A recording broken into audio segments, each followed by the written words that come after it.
ಈ ದಿನದ ಪ್ರಾಣಾಯಾಮ ಅಭ್ಯಾಸಕ್ಕೆ ತಮ್ಮೆಲ್ಲರಿಗೂ ಆತ್ಮೀಯ ಸ್ವಾಗತ. ನಾನು ಮಂಜುನಾಥ್ ಟಿ ಆರ್, ಕಾಲೇಜು ಶಿಕ್ಷಣ ಇಲಾಖೆಯ ಕೇಂದ್ರ ಕಚೇರಿಯಲ್ಲಿ ಪತ್ರಾಂಕಿತ ವ್ಯವಸ್ಥಾಪಕನಾಗಿ ಕರ್ತವ್ಯ ನಿರ್ವಹಿಸುತ್ತಿದ್ದೇನೆ. ಇವತ್ತಿನ ಕಾಲಮಾನದಲ್ಲಿ ಕೇವಲ ದೇಹಾಭ್ಯಾಸವನ್ನು ಮಾತ್ರ ಹೆಚ್ಚು ವೈಭವೀಕರಿಸಲಾಗ್ತಾ ಇದೆ. ಆದರೆ ಯೋಗ ಅಂತ ಅಂದರೆ ಪತಂಜಲಿ ಮಹರ್ಷಿಗಳು ಹೇಳಿದ ಹಾಗೆ ಅಷ್ಟಾಂಗ ಯೋಗ, ಯಮ, ನಿಯಮ, ಆಸನ, ಪ್ರಾಣಾಯಾಮ, ಪ್ರತ್ಯಾಹಾರ, ಧಾರಣ, ಧ್ಯಾನ, ಸಮಾಧಿ ಅಂಥೇಳಿ ಆ ಅಷ್ಟಾಂಗ ಯೋಗಗಳಲ್ಲಿ 4ನೆಯ ಹಂತ ಅಥವಾ ಮೆಟ್ಟಿಲು ಪ್ರಾಣಾಯಾಮ. ದೈನಂದಿನ ಬದುಕಿನಲ್ಲಿ ನಾವು ಉಸಿರನ್ನು ಆಹ್ವಾನಿಸ್ಕೋತೀವಿ, ಆದರೆ ಅದರ ಮೇಲೆ ನಮ್ಮ ಮನಸ್ಸು ಕೇಂದ್ರೀಕೃತವಾಗಿರೋದಿಲ್ಲ. ಈ ಪ್ರಾಣಾಯಾಮ ಅಂತ ಅಂದರೆ ಪ್ರಾಣವನ್ನು ಅಥವಾ ಚೈತನ್ಯವನ್ನು ದೇಹದೊಳಗೆ ಆಹ್ವಾನಿಸ್ಕೊಳ್ಳುವಂಥದ್ದು, ಜೊತೆಗೆ ದೇಹದಲ್ಲಿರುವಂಥ ಕಲ್ಮಶಗಳನ್ನು ಹೊರ ಹಾಕುವಂಥದ್ದು ಈ ಪ್ರಾಣ ಅಂತ. ಯಾಮ ಅಂತ ಅಂದರೆ ವಿಸ್ತರಣೆ ಅಂತ ಹೇಳಿ, ನಾವು ಎಷ್ಟು ದೀರ್ಘವಾಗಿ ಉಸಿರಾಡ್ತೀವೋ ಅಷ್ಟು ನಮ್ಮ ಆಯಸ್ಸು, ಆರೋಗ್ಯ ವೃದ್ಧಿ ಆಗ್ತಾ ಹೋಗುತ್ತೆ. ಯಾವ ಪ್ರಾಣಿ ದೀರ್ಘವಾಗಿ ಉಸಿರಾಟ ಮಾಡುತ್ತೋ ಆ ಪ್ರಾಣಿಯ ಆಯಸ್ಸು ಜಾಸ್ತಿ, 100ರಿಂದ 120 ವರ್ಷ. ಆದರೆ ನಾವು ನಮ್ಮ ಜೀವನ ಶೈಲಿಯನ್ನು ಬದಲಾಯಿಸ್ಕೊಳ್ಳದೆ ಇರೋದರಿಂದ ನಾವು ನಮ್ಮ ಆಯಸ್ಸನ್ನು ಕಡಿಮೆಗೊಳಿಸ್ಕೋತಾ ಇದ್ದೀವಿ. ಹಾಗಾಗಿ ಈ ಪ್ರಾಣಾಯಾಮ ಮಾಡೋದರಿಂದ ನಮ್ಮ ಆರೋಗ್ಯ, ಆಯಸ್ಸು ವೃದ್ಧಿಯಾಗುತ್ತೆ. ಈ ಪ್ರಾಣ ಅಂದ ತಕ್ಷಣವೇ ನಮ್ಮ ದೇಹದಲ್ಲಿ 72,000 ನಾಡಿಗಳಿದ್ದಾವೆ. ಆ ಎಲ್ಲ ನಾಡಿಗಳಲ್ಲಿ ಪ್ರಾಣಶಕ್ತಿ ಚೆನ್ನಾಗಿ ಹರಿಸಬೇಕು. ಆಗ ಮಾತ್ರ ನಮ್ಮ ಆರೋಗ್ಯ ಚೆನ್ನಾಗಿರಲಿಕ್ಕೆ ಸಾಧ್ಯ. ಈ ನಾಡಿಗಳಲ್ಲಿ ಪ್ರಧಾನವಾಗಿ ಇಡ, ಪಿಂಗಳ ಮತ್ತು ಸುಷುಮ್ನಾ ನಾಡಿ ಅಂತ ಹೇಳ್ತೀವಿ. ಇಡ ನಾಡಿ ದೇಹದ ಎಡಭಾಗದಲ್ಲೂ, ಪಿಂಗಳ ನಾಡಿ ದೇಹದ ಬಲಭಾಗದಲ್ಲೂ, ಹಾಗೆ ಸುಷುಮ್ನಾ ನಾಡಿ ಮಧ್ಯಭಾಗದಲ್ಲಿಯೂ ಬರುತ್ತೆ. ನಮ್ಮ ದೇಹದಲ್ಲಿ ಪಂಚಪ್ರಾಣಗಳು ಅವುಗಳ ತಮ್ಮ ಕೆಲಸವನ್ನು ನಿರಂತರವಾಗಿ ಮಾಡ್ಕೊಂಡು ಬರ್ತಾ ಇದ್ದಾವೆ. ನಾವು ಯಾವುದೋ ವಸ್ತುವನ್ನು ಬೇಕು ಅಂದ ತಕ್ಷಣವೇ ಅಯ್ಯೋ ನನಗೆ ಅದು ತುಂಬ ಪಂಚಪ್ರಾಣ ಅಂತ ಹೇಳ್ತೀವಿ. ಏನಪ್ಪ ಈ ಪಂಚಪ್ರಾಣ ಅಂಥೇಳಿ ನಾವು ಕೇವಲ ಉಸಿರನ್ನು ಬರೀ ಉಸಿರಾಗೇ ನೋಡ್ತೀವಿ. ಆ ಉಸಿರಿನಲ್ಲಿ 5 ಪ್ರಧಾನ ಭಾಗಗಳು. ಒಂದು ಪ್ರಾಣ, ಅಪಾನ, ಉದಾನ, ಸಂಹಾನ, ವ್ಯಾನ ಅಂತ ಹೇಳಿ. ಈ ಪ್ರಾಣವಾಯು ಮೂಗಿನಿಂದ ಹಿಡಿದು ಹೃದಯ ಭಾಗದವರೆಗೂ ಇದ್ದು ದೇಹಕ್ಕೆ ಅವಶ್ಯಕ ಇರುವಂತಹ ಆಹಾರವನ್ನು ಬಾಯಿ ಮೂಲಕ ತೆಗೆದುಕೊಂಡು ಜೀರ್ಣ ಮಾಡಿ, ಜೀರ್ಣ ಅಂತಹ ರಸದಲ್ಲಿ ವಿಟಮಿನ್ನು, ಪ್ರೋಟೀನು, ಕಾರ್ಬೋಹೈಡ್ರೇಟು, ಮಿನರಲ್ಸು ಇವುಗಳನ್ನೆಲ್ಲ ಹೀರಿಕೊಂಡು ದೇಹಕ್ಕೆ ಒದಗಿಸುತ್ತೆ. ಜೊತೆಗೆ ಬೇಡದಂತಹ ವಸ್ತುವನ್ನು ಗುದದ್ವಾರ ತನಕ ತೆಗೆದುಕೊಂಡು ನಿಲ್ಲಿಸುವಂಥದ್ದು ಇದರ ಕೆಲಸ. ಅಪಾನವಾಯು ಜೀರ್ಣವಾದ ನಂತರ ಅದನ್ನು ಗುದದ್ವಾರದಿಂದ ಹೊರಗಡೆ ಕಳಿಸುವಂಥದ್ದು, ಮಲಮೂತ್ರ ವಿಸರ್ಜನೆ ಮೂಲಕ ಅದನ್ನು ಹೊರಗಡೆ ಕಳಿಸುವಂಥದ್ದು ಇದು ಅಪಾನವಾಯು ಕೆಲಸ. ಉದಾನವಾಯು ಕಣ್ಣು, ಮೂಗು ಮತ್ತು ಗಂಟಲು ಭಾಗದಲ್ಲಿದ್ದು ದೇಹಕ್ಕೆ ಅನಿರೀಕ್ಷಿತವಾಗಿ ಧೂಳಾಗಿರ್ಬೋದು ಅಥವಾ ಇನ್ಯಾವುದೋ ಮೂಲಕ ಬ್ಯಾಕ್ಟೀರಿಯಾ ಅಥವಾ ವೈರಸ್ಗಳು ದೇಹದೊಳಗೆ ಪ್ರವೇಶ ಮಾಡಿದಾಗ ಅದನ್ನು ತಡೆದು ದೇಹವನ್ನು ಸಂರಕ್ಷಣೆ ಮಾಡುವಂತಹ ಒಂದು ಕಾರ್ಯನಿರ್ವಹಿಸುತ್ತೆ. ಜೊತೆಗೆ ಸಂವಹನವಾದ ವಾಯು ಹೃದಯದಿಂದ ನಾಭಿ ಭಾಗದವರೆಗೂ ಇದ್ದು ದೇಹಕ್ಕೆ ಬೇಕಾಗುವಂತಹ ಪೌಷ್ಟಿಕಾಂಶಗಳನ್ನು ರೋಮನಾಳಗಳವರೆಗೂ ತೆಗೆದುಕೊಂಡು ಹೋಗುವಂಥದ್ದು ಅದರ ಕೆಲಸ. ವ್ಯಾನವಾಯು ಚರ್ಮದ ಭಾಗದಲ್ಲಿದ್ದು ಚರ್ಮಕ್ಕೆ ಯಾವುದೇ ರೀತಿಯ ಸೋಂಕು ತಗುಲಿದಾಗ ಚರ್ಮವನ್ನು ಕಾಪಾಡುವಂಥದ್ದು ಈ ವ್ಯಾನವಾಯು ಕೆಲಸ. ಈ ಪಂಚ ಪ್ರಧಾನ ವಾಯುಗಳಲ್ಲದೇ 5 ಉಪವಾಯುಗಳಿದ್ದಾವೆ. ನಾಗ, ಕೂರ್ಮ, ಕೃಕರ, ದೇವದತ್ತ, ಧನಂಜಯ ಅಂಥೇಳಿ. ಈ ನಾಗವಾಯು ನಾವು ಊಟ ಮಾಡಿದ ತಕ್ಷಣ ತೇಗು ಬರುತ್ತೆ. ನಮಗೆ 50 ಭಾಗ ಆಹಾರ ತಗೋಬೇಕು, 25 ಭಾಗ ನೀರಿನಂಶ ಇರಬೇಕು, ಇನ್ನು 25 ಭಾಗ ಖಾಲಿ ಇರಬೇಕು. ನಾವೇನು ಮಾಡ್ತೀವಿ, ಇಲ್ಲೋ ಚೆನ್ನಾಗಿ ಊಟ ಮಾಡಿದ್ರೆ ಕಂಠಪೂರ್ತಿ ಮಾಡಿದಾಗ ನಮಗೆ ಜೀರ್ಣ ಆಗಲ್ಲ, ಅದೇ ಅಜೀರ್ಣವಾಗುವಂಥದ್ದು. ಅದರಿಂದ ಪಿತ್ತರಸ ಉತ್ಪತ್ತಿ ಆಗದೇ ನಮಗೆ ಗ್ಯಾಸ್ಟ್ರಿಕ್ಕು ಮತ್ತೊಂದು ಎಲ್ಲ ಸ್ಟಾರ್ಟ್ ಆಗುವಂಥದ್ದು. ಆರೋಗ್ಯ ಹಾಳು ಮಾಡ್ಕೊಳ್ಳಿಕ್ಕೆ ನಮ್ಮ ಮನಸ್ಸೇ ಕಾರಣ ಆಗಿರುತ್ತೆ ಹೊರತು ಈಗ ತೇಗು ಬಂದ ತಕ್ಷಣನೇ ಊಟ ನಿಲ್ಲಿಸಿದರೆ ನಮ್ಮ ಆರೋಗ್ಯ ಚೆನ್ನಾಗಿರುತ್ತೆ. ಹಾಗೆ ಕೂರ್ಮವಾಯು, ಮನುಷ್ಯ ನಗುವಂಥದ್ದು, ಕಣ್ಣು ಮುಚ್ಚುವಂಥದ್ದು, ಕಣ್ಣು ತೆರೆಯುವಂಥದ್ದು, ಈ ಎಲ್ಲ ಕೆಲಸಗಳಲ್ಲಿ ಅದು ಪ್ರಧಾನವಾಗಿ ಕೆಲಸ ಮಾಡುತ್ತೆ. ಕೃಕವಾಯು, ಸೀನು ಬರುವಂಥದ್ದು, ಧೂಳು ಏನಾದರೂ ಧೂಳಿನ ಮೂಲಕ ಕ್ರಿಮಿ ಅಥವಾ ಬ್ಯಾಕ್ಟೀರಿಯಾಗಳು ಒಳಗಡೆ ಹೋದಾಗ ಅದನ್ನು ಹೊರ ಹಾಕುವಂಥದ್ದು, ಸೀನ್ಗಳ ಮೂಲಕ ದೇಹದ ಹೊರಗೆ ಹಾಕುವಂಥದ್ದು ಅದರ ಕೆಲಸ. ದೇವದತ್ತ ಅಂತ ಹೇಳಿ ಆಕಳಿಕೆ ಬರುವಂಥದ್ದು. ನಮಗೆ ಕೆಲವು ಸರ್ತಿ ತುಂಬ ದೇಹ ಬಳಲಿದಾಗ, ಅಂದರೆ ತುಂಬ ಕೆಲಸ ಮಾಡಿದಾಗ ಅಥವಾ ದೇಹ ಆಯಾಸ ಆದಾಗ ನಮಗೆ ಆಕಳಿಕೆ ಬರುತ್ತೆ. ಆ ಒಂದು ಆಕಳಿಕೆ ಬರೋದಕ್ಕೆ ಕಾರಣ ಅಂತಂದರೆ ದೇವದತ್ತ ವಾಯು. ಧನಂಜಯ ಅಂತ ಹೇಳಿ ಕೊನೆಯದಾಗಿ ಅದು ನಮ್ಮ ದೇಹ, ನಾವು ಈ ಪ್ರಪಂಚವನ್ನು ಬಿಟ್ಟು ಹೊರಡುವ ಸಂದರ್ಭದಲ್ಲಿ ಒಂದು 5 ನಿಮಿಷ ದೇಹವನ್ನು ಬಿಸಿಯಾಗಿಟ್ಕೊಂಡು ನಮ್ಮ ಪ್ರಾಣವನ್ನು ತೆಗೆದುಕೊಂಡು ಹೋಗುವಂತಹ ವಾಯು. ಇವು ಇಷ್ಟು ಪ್ರಾಣ. ಈ ಪ್ರಾಣದ ಮಹತ್ವವನ್ನು ಅರ್ಥ ಮಾಡಿಕೊಂಡು ನಾವು ಪ್ರತಿನಿತ್ಯ ನಮ್ಮ ದೇಹದಲ್ಲಿ ಈ ಪ್ರಾಣ ಚಲನೆಯನ್ನು ಸಮಾನವಾಗಿ ಹರಿಸಿದರೆ ನಮ್ಮ ದೇಹದ ಯಾವುದೇ ಅಂಗಗಳಲ್ಲೂ ನೋವಾಗ್ಬೋದು ಅಥವಾ ರೋಗ ಆಗ್ಬೋದು, ಬಾರದೇ ಇರೋದಕ್ಕೆ ತಡಿಬೋದು. ಈ ಪ್ರಾಣಾಯಾಮ ಮಾಡಬೇಕಾದ್ರೆ ನಾವು ಏನೆಲ್ಲ ಮುಂಜಾಗ್ರತಾ ಕ್ರಮಗಳಂತ ಹೇಳ್ಕೊತೀವಿ ಅಥವಾ ಅನುಸರಿಸಬೇಕಂತಹ ನಿಯಮಗಳಂತ ಹೇಳ್ತೀವಿ. ಬರೀ ನೆಲ ಮೇಲೆ ಪ್ರಾಣಾಯಾಮವನ್ನು ಮಾಡಬಾರ್ದು. ಊಟ ಮಾಡಿದ್ರೆ ಕನಿಷ್ಠ 4 ರಿಂದ 5 ಗಂಟೆ ಕಾಲ ಊಟ ಮಾಡಿ ನಂತರ ಮಾಡಬೇಕು. ನೀರು ಕುಡಿಬೇಕಂತಂದರೆ ಮಿನಿಮಮ್ ಅರ್ಧ ಗಂಟೆ ಮೊದಲು ನೀರು ಕುಡಿದಿರಬೇಕು. ಗಾಳಿ ಬೆಳಕು ಚೆನ್ನಾಗಿರುವಂತಹ ಜಾಗದಲ್ಲಿ ಲಘು ಉಡುಪುಗಳನ್ನು ಹಾಕ್ಕೊಂಡು ಪ್ರಾಣಾಯಾಮ ಮಾಡಬೇಕಾಗುತ್ತೆ. ಮನಸ್ಸನ್ನು ಶಾಂತಗೊಳಿಸಬೇಕು, ಒತ್ತಡದಿಂದ ಮುಕ್ತವಾಗಬೇಕು. ಹಾಗಿದ್ದು ಮಾಡಿದ್ರೆ ತುಂಬ ಉಪಯುಕ್ತ. ಸಾಧಾರಣವಾಗಿ ಎಲ್ಲ ಪ್ರಾಣಾಯಾಮಗಳನ್ನು ಬ್ರಾಹ್ಮಿ ಮುಹೂರ್ತದಲ್ಲಿ ಮಾಡೋದು ತುಂಬ ಶ್ರೇಷ್ಠ ಅಂತ ಹೇಳ್ತಾರೆ. 4 ರಿಂದ 7 ಗಂಟೆ ಬೆಳಗ್ಗೆ 5 ಗಂಟೆಯಿಂದನಾದರೂ ಮಾಡ್ಬೋದು. 5 ರಿಂದ 7 ಗಂಟೆ ಒಳಗೆ ಮಾಡುವಂಥದ್ದು. ಸಂಜೆ ಕೆಲವರು ಸಂಜೆ ಮಾಡ್ತಾರೆ. ಮಾಡಿದ್ರೆ 6 ರಿಂದ 8 ಗಂಟೆ ಒಳಗೆ ಮಾಡೋದು ತುಂಬ ಉತ್ತಮ. ಈ ಅಂಶಗಳನ್ನು ಅರ್ಥ ಮಾಡಿಕೊಂಡು ನಾವು ಪ್ರಾಣಾಯಾಮ ಮಾಡೋಣ. ಮೊದಲನೇಗೆ ವಜ್ರಾಸನದಲ್ಲಿ ಕೂತ್ಕೋಬೇಕಾಗತ್ತೆ. ಅಥವಾ ಈ ಪ್ರಾಣಾಯಾಮ ಮಾಡಬೇಕಾದ್ರೆ ವಜ್ರಾಸನದಲ್ಲಾದರೂ ಮಾಡ್ಬೋದು, ಸುಖಾಸನದಲ್ಲಾದರೂ ಮಾಡ್ಬೋದು, ಅಥವಾ ಪದ್ಮಾಸನದಲ್ಲಾದರೂ ಮಾಡ್ಬೋದು, ವೀರಾಸನದಲ್ಲಾದರೂ ಮಾಡ್ಬೋದು. ನಿಮಗೆ ಯಾವುದೆಲ್ಲ ಅತ್ಯಂತ ಸುಲಭ ಅನ್ನತ್ತೋ ಇದರೊಳಗೆ ಮಾಡಬೇಕಾಗುತ್ತೆ. ಪ್ರಾಣಾಯಾಮದ ಅಭ್ಯಾಸವನ್ನು ಪ್ರಾರಂಭಿಸೋಣ. ಈ ಪ್ರಾಣಾಯಾಮವನ್ನು ಮಾಡಬೇಕಾದ್ರೆ ಪ್ರಪ್ರಥಮವಾಗಿ ಭಸ್ತ್ರಿಕಾ ಪ್ರಾಣಾಯಾಮ ಮಾಡೋದು ಬಹಳ ಉಪಯುಕ್ತ. ಕಾರಣ ಅಂತಂದರೆ ನಮ್ಮ ಪೂರ್ಣ ಶರೀರವನ್ನು ಉತ್ತೇಜಿಸ್ಕೊಳ್ಳೋದಕ್ಕೆ ಇದು ಸಹಕಾರಿ. ಮೊದಲು ಚಿನ್ಮುದ್ರೆ ಅಂತ ಹೇಳ್ತೀವಿ. ಹೆಬ್ಬೆರಳು ಮತ್ತು ತೋರ್ಬೆರಳುಗಳು ಜೋಡಿಸ್ಬೇಕು. ಮಿಕ್ಕಿ 3 ಬೆರಳುಗಳು ಸ್ಟ್ರೈಟ್ ಆಗಿರಬೇಕು. ಎಡಗೈ ಚಿನ್ಮುದ್ರೆ, ಬಲಗೈ ನಾಸಿಕ ಮುದ್ರೆ ಅಂತೀವಿ ಅಥವಾ ವಿಷ್ಣು ಮುದ್ರೆ ಅಂತ ಹೇಳ್ತೀವಿ. ಬಲ ಹೊಳ್ಳೆ ಕ್ಲೋಸ್ ಮಾಡಿಕೊಂಡು ಎಡ ಹೊಳ್ಳೆಯಿಂದ ಉಸಿರನ್ನು ಫೋರ್ಸಾಗಿ ಹೊರಗಡೆ ಹಾಕಬೇಕು.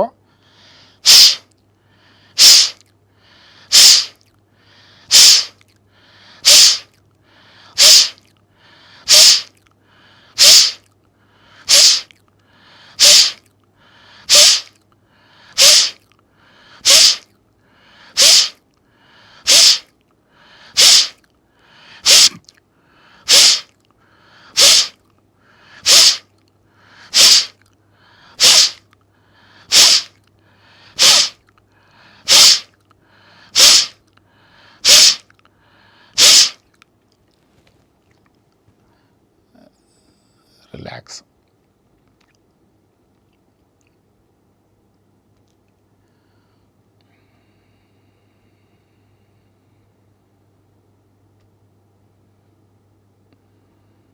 ಇದನ್ನು ವಾಮಭಸ್ತ್ರಿಕಾ ಅಂತ ಹೇಳಿ. ಎಡ ಮೂಗಿನಲ್ಲಿರುವಂತಹ ದುರ್ಮಾಂಸ ಏನಾದರೂ ಇದ್ದರೆ, ಅದು ದುರ್ಮಾಂಸದಿಂದ ಉಸಿರಾಟಕ್ಕೆ ತೊಂದರೆ ಆದರೆ ಅದು ನಿವಾರಣೆ ಆಗುತ್ತೆ. ಸೀನು ಕೆಮ್ಮು ದೂರವಾಗುತ್ತೆ. ನಮ್ಮಲ್ಲಿ ಪಿಟ್ಯೂಟರಿ ಮತ್ತು ಪೀನಿಯಲ್ ಗ್ಲ್ಯಾಂಡ್ಸ್ಗಳಿದ್ದಾವೆ. ಅವು ಚೆನ್ನಾಗಿ ವರ್ಕ್ ಆಗೋದ್ರಿಂದ ನಮ್ಮ ಕ್ರಿಯೆಗಳು ಈಸಿಯಾಗಿ ಮಾಡ್ಕೊಂಡು ಹೋಗಲಿಕ್ಕೆ ಸಾಧ್ಯ ಆಗುತ್ತೆ. ದೇಹ ಉಷ್ಣವಾಗಿದ್ದರೆ ಅದು ಉಷ್ಣವನ್ನು ನಿವಾರಿಸಲಿಕ್ಕೆ ಸಾಧ್ಯ ಆಗುತ್ತೆ. ಫೈಲ್ಸು, ಪಿಸ್ತೂಲು ಈ ಸಮಸ್ಯೆಯಿಂದ ಬಳಲೋರು ಈ ಪ್ರಾಣಾಯಾಮ ಮಾಡೋದರಿಂದ ಹೆಚ್ಚು ಲಾಭ ಇದೆ. ಹಾಗಾಗಿ ಇದನ್ನು ಕಂಟಿನ್ಯೂಸ್ 2 ನಿಮಿಷ ಮಾಡಬೇಕು ಅಂತ ಹೇಳ್ತಾರೆ. ಇದು ನಾವು ಪ್ರಾಯೋಗಿಕವಾಗಿ ತೋರಿಸೋದ್ರಿಂದ ಕಡಿಮೆ ಅವಧಿನ ಯೂಸ್ ಮಾಡ್ತೀವಿ. ನೀವು ನಿಮ್ಮ ಶಕ್ತಿಯಾನುಸಾರ ಇದನ್ನು ಹೆಚ್ಚು ಮಾಡಿಕೊಂಡು ಮಾಡ್ಬೋದು. ಇನ್ನೊಂದು ದಕ್ಷಿಣ ಭಸ್ತ್ರಿಕಾ ಪ್ರಾಣಾಯಾಮ ಅಂಥೇಳಿ, ಇದನ್ನು ಮೃಗಿ ಮುದ್ರೆ ಅಂತ ಹೇಳ್ತೀವಿ. ಇದನ್ನು ಉಂಗುರದ ಬೆರಳು, ಮಧ್ಯದ ಬೆರಳನ್ನು ಎಡ ಹೊಳ್ಳೆ ಮೇಲಿಟ್ಟು ಬಲ ಹೊಳ್ಳೆಯಿಂದ ಉಸಿರನ್ನು ಫೋರ್ಸಾಗಿ ಹೊರಗಡೆ ಹಾಕಬೇಕು.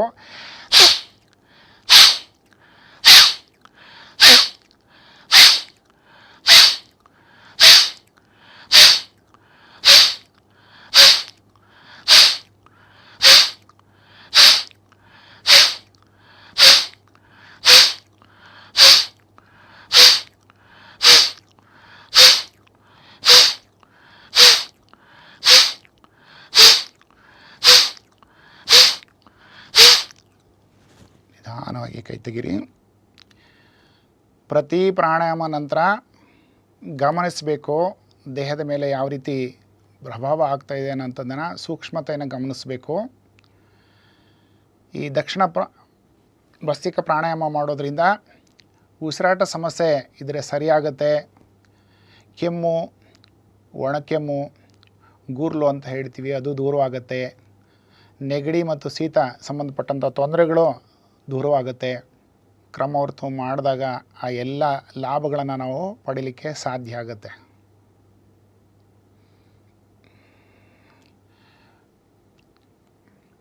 ಭಸ್ತ್ರಿಕಾ ಪ್ರಾಣಾಯಾಮ, ಭಸ್ತ್ರಿಕಾ ಇದನ್ನು ಮಾಡಬೇಕಾದ್ರೆ ಗಮನಿಸಬೇಕು. BP ಇರೋರು ಖಂಡಿತ ಮಾಡಬೇಡಿ, ಹೃದ್ರೋಗ ಇರೋರು ಮಾಡಬಾರ್ದು. ಜೊತೆಗೆ ಯಾವುದೇ ಆಪ್ರೇಷನ್ಸು ಕಳೆದ 1 ವರ್ಷದಲ್ಲಿ ಮಾಡ್ಕೊಂಡಿದ್ರೆ ಅದನ್ನು ಈ ಭಸ್ತ್ರಿಕಾ ಪ್ರಾಣಾಯಾಮಗಳನ್ನು ಮಾಡಬಾರ್ದು. ಈಗ ಇಲ್ಲಿ 3 ಹಂತ ಅಂತ ಹೇಳ್ತೀವಿ ಭಸ್ತ್ರಿಕಾ ಪ್ರಾಣಾಯಾಮದಲ್ಲಿ. ಉಸಿರನ್ನು ಫೋರ್ಸಾಗಿ ಹೊರಗಡೆ ಹಾಕುವಂಥದ್ದು. ಎಡ ಕೈಯನ್ನು ಮೇಲೆತ್ತಬೇಕು. ಕೆಳಗಡೆ ಬರಬೇಕಾದ್ರೆ ಹೆಬ್ಬೆರಳು ಕ್ಲೋಸ್ ಮಾಡಿಕೊಂಡು ಹೆಬ್ಬೆರಳ ಮೇಲೆ 4 ಬೆರಳುಗಳು ಬರಬೇಕು. ಫೋರ್ಸಾಗಿ ಕೆಳಗಡೆ ಉಸಿರನ್ನ ಕೈಯನ್ನು ಕೆಳಗೆ ತಂದರೆ ಫೋರ್ಸಾಗಿ ಉಸಿರು ಹೊರಗಡೆ ಬರುತ್ತೆ.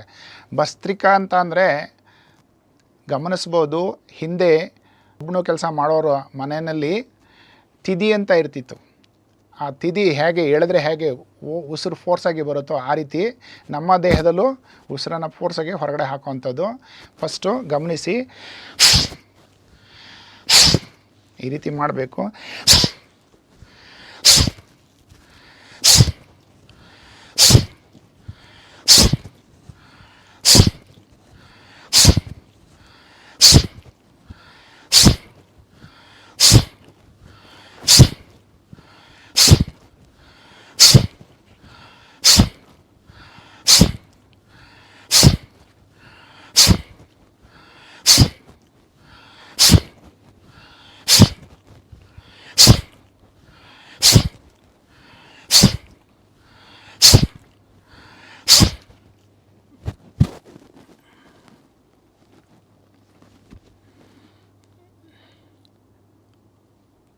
ಪ್ರತಿ ಸಂದರ್ಭದಲ್ಲೂ ಕಣ್ಣು ಮುಚ್ಚಿಕೊಂಡು ಪೂರ್ಣ ದೇಹವನ್ನು ಗಮನಿಸಬೇಕು. ಪೂರ್ಣ ಶರೀರ ಚೈತನ್ಯಗೊಳ್ಳೋದನ್ನು ಫೀಲ್ ಮಾಡಿ.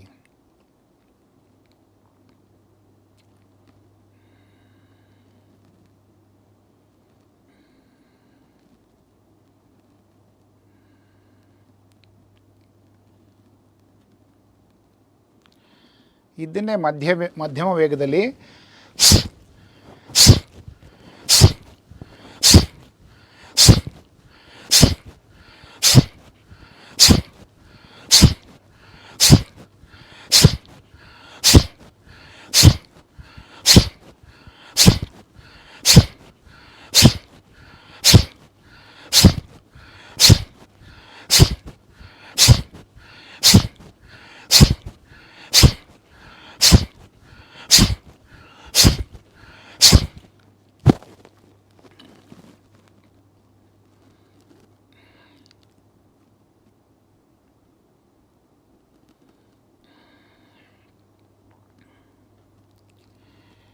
ಶರೀರದಲ್ಲಿ ಯಾವುದೇ ಜಡತ್ವ ಇದ್ದರೆ ದೂರವಾಗುತ್ತೆ.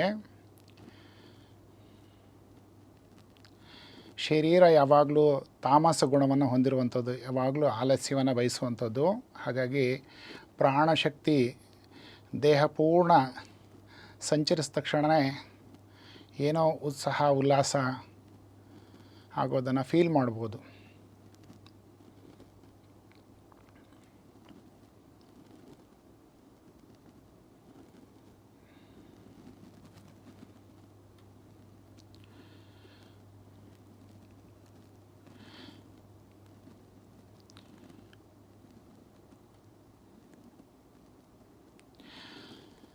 ಶೀಘ್ರಗತಿನಲ್ಲಿ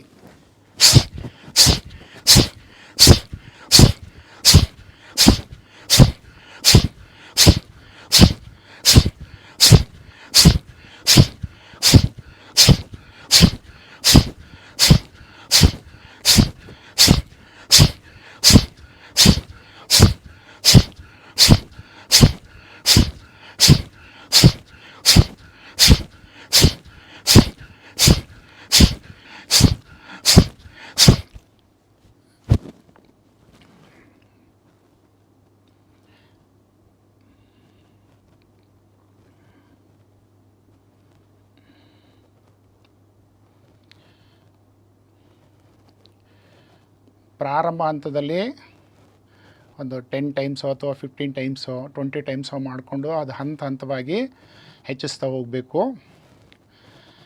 ಈ ಭಸ್ತ್ರಿಕಾ ಪ್ರಾಣಾಯಾಮ ಮಾಡೋದ್ರಿಂದ ತಲೆನೋವು, ಅರ್ಧಲೆನೋವು, ಮೈಗ್ರೇನು, ಅಸ್ತಮ, ವೀಸಿಂಗ್ ದೂರವಾಗುತ್ತೆ. ಡಿಪ್ರೆಷನ್ನಿಂದ ಹೊರಗೆ ಬರ್ಬೋದು. ಶೀತ, ನೆಗಡಿ, ಕೆಮ್ಮು ದೂರವಾಗುತ್ತೆ. ಉಸಿರಾಟ ತೊಂದರೆ ಇದ್ದರೆ ಅದು ಸಹ ನಿವಾರಣೆ ಆಗುತ್ತೆ. ಶ್ವಾಸಕೋಶ ಬಲಗೊಳ್ಳುತ್ತೆ.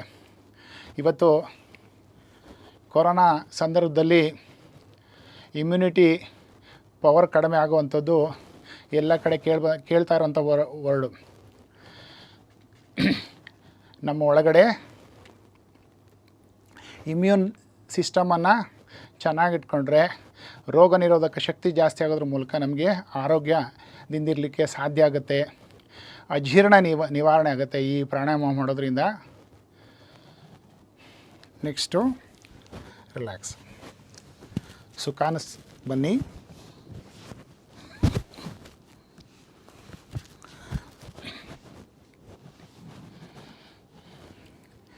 ಎರಡು ಕೈ ಚಿನ್ಮುದ್ರೆ ಇಟ್ಕೋಬೇಕು. ಕಪಾಲಭಾತಿ ಪ್ರಾಣಾಯಾಮ.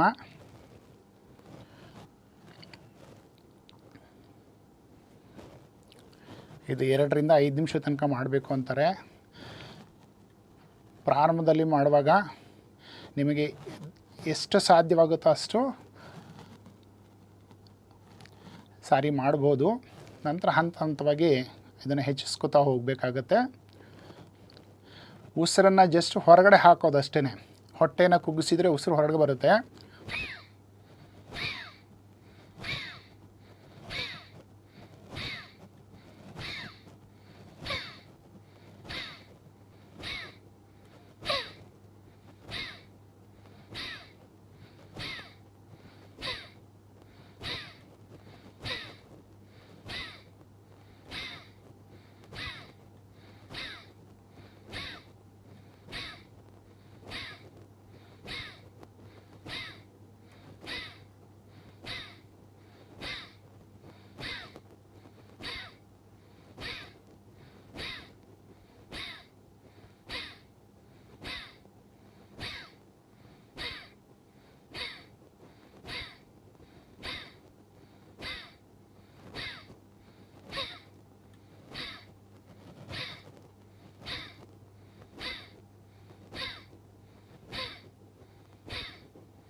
ಕಪಾಲಭಾತಿ ಪ್ರಾಣಾಯಾಮ ಮಾಡೋದ್ರಿಂದ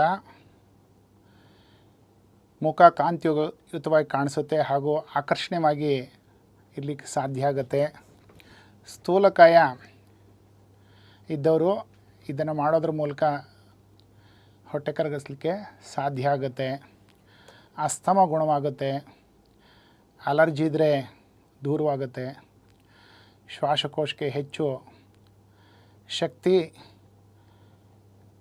ಬರುತ್ತೆ. ಜೊತೆಗೆ ಏಕಾಗ್ರತೆ ಮತ್ತು ನೆನಪಿನ ಶಕ್ತಿ ಹೆಚ್ಚಾಗುತ್ತೆ. ಥೈರಾಯ್ಡ್ ಪ್ಯಾರಾಥೈರಾಯ್ಡ್ ಸಮಸ್ಯೆಗಳು ದೂರವಾಗುತ್ತೆ. ಪಿಟ್ಯುಟರಿ ಪೀನಿಯಲ್ ಗ್ಲ್ಯಾಂಡ್ಗಳು ಚೆನ್ನಾಗಿ ಕಾರ್ಯನಿರ್ವಹಿಸುತ್ತೆ. ಇಡೀ ದೇಹವನ್ನು ನಿಯಂತ್ರಿಸುವಂಥದ್ದೇ ಈ ಪಿಟ್ಯುಟರಿ ಮತ್ತು ಪೀನಿಯಲ್ ಗ್ಲ್ಯಾಂಡ್ಸ್ಗಳು. ಮನಸ್ಸು ದೇಹವನ್ನು ಹಾಗೆ ಅವುಗಳು ಚೆನ್ನಾಗಿ ಕ್ರಿಯೆಗೊಳ್ಳೋದ್ರಿಂದ ನಮ್ಮ ದೇಹ ಆರೋಗ್ಯ ದಿನೇ ದಿನೇ ಉತ್ತಮವಾಗುತ್ತೆ ಈ ಪ್ರಾಣಾಯಾಮಗಳನ್ನು ಮಾಡೋದ್ರಿಂದ. ಈ ಪ್ರಾಣಾಯಾಮ ಮಾಡಬೇಕಾದ್ರೂ ಕೆಲವು ಎಚ್ಚರಿಕೆ ಕ್ರಮಗಳನ್ನು ಗಮನಿಸಬೇಕು. BP ಇರೋರು ಮಾಡಬಾರ್ದು. ಜೊತೆಗೆ ಆಪ್ರೇಷನ್ ಆಗಿ ಹೊಟ್ಟೆ ಭಾಗದಲ್ಲಿ ಆಪ್ರೇಷನ್ ಮಾಡ್ಕೊಂಡವರು ಕಳೆದ 1 ವರ್ಷದಿಂದ ಮಾಡಿದರೆ ಅವರು ಸಹ ಮಾಡಬಾರ್ದು. ಈ ಮಾತಾ ಭಗಿನಿಯರು ಋತುಮತಿ ಸಂದರ್ಭದಲ್ಲಿ ಮತ್ತು ಮೆನ್ಸಸ್ ಪೀರಿಯಡ್ ಸಂದರ್ಭದಲ್ಲಿ ಇದನ್ನು ಮಾಡಬಾರ್ದು. ಇದನ್ನು ಗಮನಿಸಬೇಕು.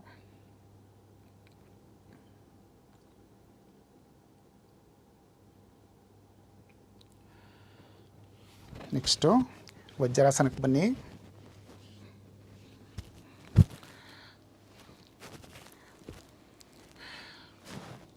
ಹೆಚ್ಚಿನ ಪ್ರಾಣಾಯಾಮಗಳು ವಜ್ರಾಸನ ಮತ್ತು ಸುಖಾಸನ ಪದ್ಮಾಸನಗಳಲ್ಲೇ ಹೇಳಲ್ಪಟ್ಟಿದೆ. ಯಾಕೆಂದರೆ ಆಯಾ ಭಂಗಿನಲ್ಲಿ ಮಾಡಿದ್ರೆ ನಮಗೆ ಉಪಯುಕ್ತ ದೇಹಕ್ಕೂ ಪ್ರಾಣಕ್ಕೂ. ಈಗ ಕನಿಷ್ಠ ಪ್ರಾಣಾಯಾಮ ಅಂಥೇಳಿ ನೋಡಿ, ಹೆಬ್ಬೆರಳನ್ನು ಈ ರೀತಿ ಇಟ್ಕೊಂಡು ಹೀಗೆ ಜೋಡಿಸ್ಕೋಬೇಕು. ಬ್ರೀತಿನ್ ಅಂದಾಗ ಉಸಿರು ಎಳ್ಕೋಬೇಕು, ಚೆನ್ನಾಗಿ ಗಾಳಿ ತುಂಬಿಸ್ಕೋಬೇಕು, ಎದೆಗೂಡನ್ನು ಹಿಗ್ಗಿಸ್ಕೊಳ್ಳೋ ಅಂಥದ್ದು. ಬ್ರೀತ್ ಔಟ್ ಅಂದಾಗ ಈ ರೀತಿ ಕುಗ್ಗಿಸ್ಬೇಕು. Breathe in, breathe out, breathe in, breathe out, breathe in, breathe out, breathe in, breathe out, breathe in, breathe out,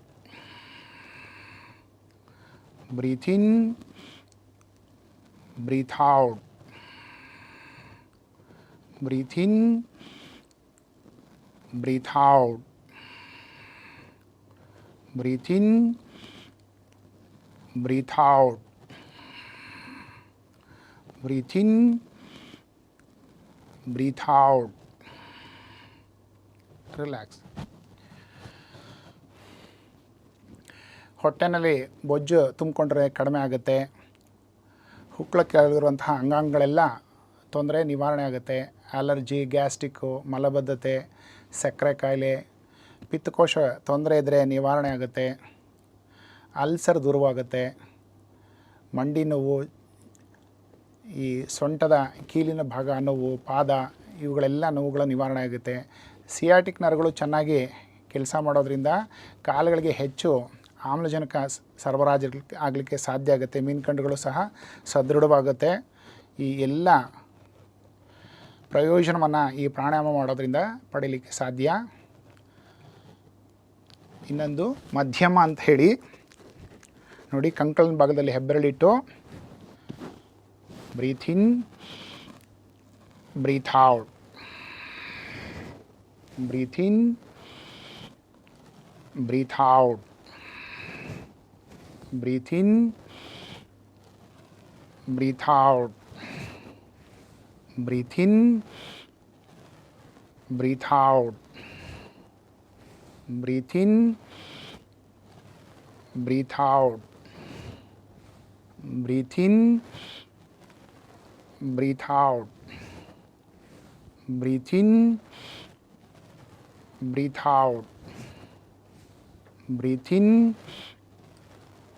breathe out, breathe in, breathe out, breathe in, breathe out, relax.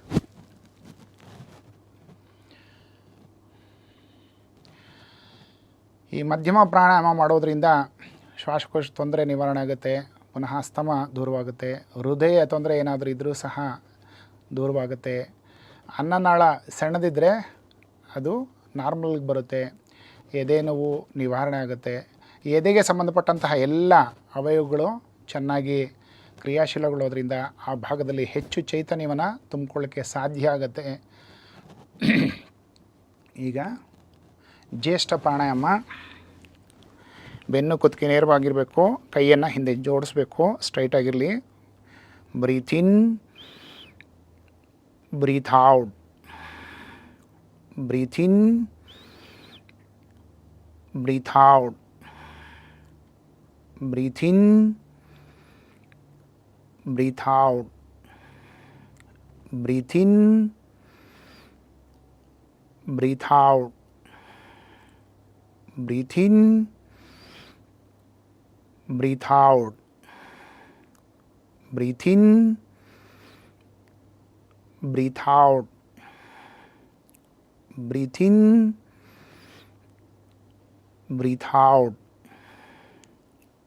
breathe in, breathe out, breathe in, breathe out. Relax.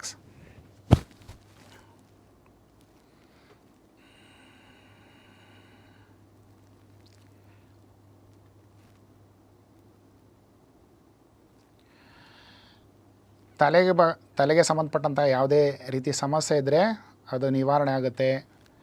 ಕುತ್ತಿಗೆ ಮೇಲ್ಭಾಗಕ್ಕೆ ಆಮ್ಲಜನಕ ಹೆಚ್ಚಾಗಿ ಪೂರೈಕೆ ಆಗೋದ್ರಿಂದ ಬುದ್ಧಿ ಚುರುಕಾಗುತ್ತೆ. Pituitary ಮತ್ತು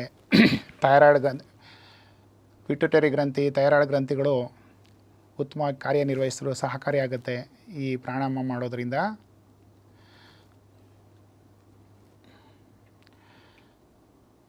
ಏಕಾಗ್ರತೆ ಮತ್ತು ನೆನಪಿನ ಶಕ್ತಿ ಜಾಸ್ತಿ ಆಗುತ್ತೆ. ವಿದ್ಯಾರ್ಥಿಗಂತೂ ತುಂಬ ಉಪಯುಕ್ತವಂತಹ ಪ್ರಾಣಾಯಾಮ ಇದು. ರಿಲ್ಯಾಕ್ಸ್.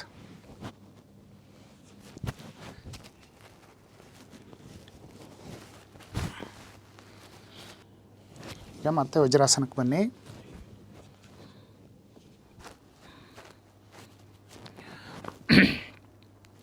ಚಿನ್ಮುದ್ರೆ ಅಂತ ಹೇಳ್ತೀವಿ. ಈ ರೀತಿ ಕೈ ಇಟ್ಕೋಬೇಕು. ಕೈಯನ್ನು ದೇಹದಿಂದ ಹೊರಗಡೆ ಹೋಗಬಾರ್ದು, ಕೈ ದೇಹಕ್ಕೆ ತಗಲಿರಬೇಕು. ಸ್ಟ್ರೈಟಾಗಿ ಕೂತ್ಕೊಳ್ಳಿ. Breathe in, breathe out. ನಿಧಾನವಾಗಿ, ಸರಾಗವಾಗಿ, ತಡೆರಹಿತವಾಗಿ ಸಂಪೂರ್ಣವಾಗಿ ಉಸಿರನ್ನು ತುಂಬ್ಕೋಬೇಕು. ಅದೇ ಗತಿನಲ್ಲಿ ಉಸಿರನ್ನು ಬಿಡಬೇಕು. ಮನಸ್ಸು ಉಸಿರಿನೊಂದಿಗೆ ಲಯವಾಗಿಬಿಡಬೇಕು.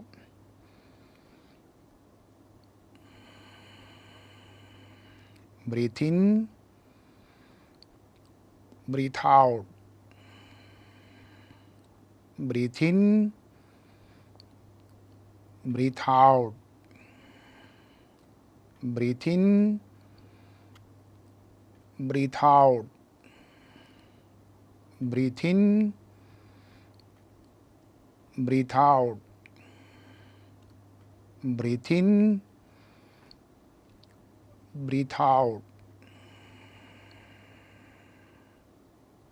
ಈ ಪ್ರಾಣಾಯಾಮ ಮಾಡೋದ್ರಿಂದ ನಾಭಿಯಿಂದ ಹಿಡಿದು ಕಾಲು ಹೆಬ್ಬೆರಳಿನವರೆಗೂ ಯಾವುದೇ ಸಮಸ್ಯೆ ಇದ್ದರೂ ನಿವಾರಣೆ ಆಗುತ್ತೆ. ತೊಡೆ, ಮೀನ್ಕಂಡ ಭಾಗಗಳು ಹೆಚ್ಚು ರಕ್ತ ಸಂಚಾರ ಆಗೋದ್ರಿಂದ ಆ ಭಾಗವೂ ಸಹ ಚೈತನ್ಯಗೊಳ್ಳುತ್ತೆ. ಸಕ್ಕರೆ ಕಾಯಿಲೆ ಇರೋರಿಗೆ ತುಂಬ ಉಪಯುಕ್ತ. ಮಂಡಿ ನೋವು, ಮಲಬದ್ಧತೆ ಇದ್ದರೆ ದೂರವಾಗುತ್ತೆ. ಈಗ ಚಿನ್ಮಯ ಮುದ್ರೆ ನೋಡಿ, ಮುಷ್ಟಿ ಇಟ್ಕೊಂಡು ಇದು ಚಿನ್ಮುದ್ರೆ ಹಾಗೆ ಇಟ್ಕೋಬೇಕು, ಸ್ಟ್ರೈಟಾಗಿರಲಿ. Breathe in, breathe out, breathe in, breathe out, breathe in, breathe out, breathe in, breathe out, breathe in, breathe out, breathe in, breathe out, breathe in, breathe out. Change. ಇದು ನಾಭಿಯ ಮೇಲ್ಭಾಗ ಮತ್ತು ಕುತ್ತಿಗೆ ಕೆಳಭಾಗ ಸಂಬಂಧಪಟ್ಟಂಥ ಕಾಯಿಲೆಗಳು ಗುಣವಾಗುವಂಥದ್ದು. ಅಸ್ತಮ ತೊಂದರೆ ಇದ್ದರೆ ನಿವಾರಣೆ ಆಗುತ್ತೆ, ಶ್ವಾಸಕೋಶ ತೊಂದರೆ ಇದ್ದರೆ ನಿವಾರಣೆ ಆಗುತ್ತೆ, ಹೃದಯ ತೊಂದರೆ ಇದ್ದರೂ ಸಹ ನಿವಾರಣೆ ಆಗುತ್ತೆ. ನೆಕ್ಸ್ಟು ಆದಿಮುದ್ರೆ ನೋಡಿ, ಹೆಬ್ಬೆರಳನ್ನು ಫಸ್ಟ್ ಕ್ಲೋಸ್ ಮಾಡಿ ಅದರ ಮೇಲೆ 4 ಬೆರಳನ್ನು ಜೋಡಿಸ್ಕೋಬೇಕು, ಜೊತೆಗೆ ಕೈಯನ್ನು ಈ ರೀತಿ ಇಟ್ಕೋಬೇಕು. Breathe in, breathe out, breathe in, breathe out, breathe in, breathe out, breathe in, breathe out, breathe in, breathe out, breathe in, breathe out, breathe in, breathe out. Relax. ಈ ಆದಿಮುದ್ರಾ ಪ್ರಾಣಾಯಾಮ ಮಾಡೋದ್ರ ಮೂಲಕ ಕುತ್ತಿಗೆಯಿಂದ ತಲೆ ನೆತ್ತಿ ಭಾಗದವರೆಗಿರುವಂತಹ ಎಲ್ಲ ಕಾಯಿಲೆಗಳು ಗುಣ ಆಗುವಂಥದ್ದು. ಪುನಃ ಏಕಾಗ್ರತೆ, ನೆನಪಿನ ಶಕ್ತಿ ಇವೆಲ್ಲವೂ ಹೆಚ್ಚಾಗುತ್ತೆ. ಥೈರಾಯ್ಡ್ ಸಮಸ್ಯೆ ಇದ್ದರೆ ದೂರವಾಗುತ್ತೆ. ರಿಲ್ಯಾಕ್ಸ್ ಮಾಡ್ಕೊಳ್ಳಿ.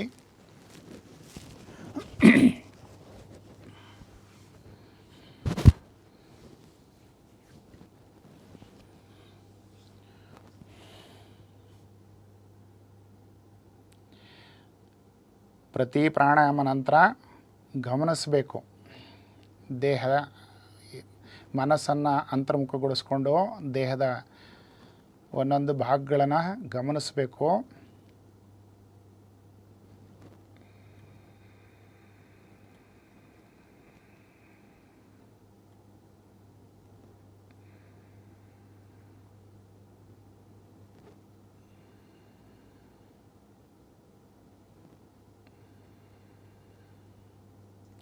ಮತ್ತೆ ವಜ್ರಾಸನಕ್ಕೆ ಬನ್ನಿ.